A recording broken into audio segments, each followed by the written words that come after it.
can even send the video to me, and I can narrate it. Okay, so this is a deadbolt with it's keyed on both sides,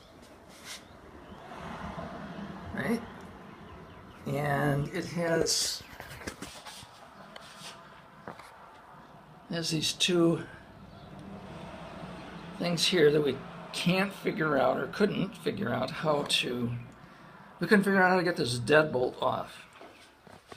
We took this off, this plate. It didn't work. It didn't help. We thought maybe this was a cover that came off, but that didn't turn out to be the case either.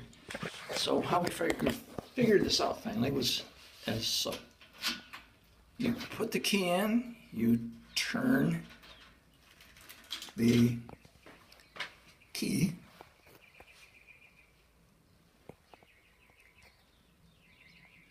and those two things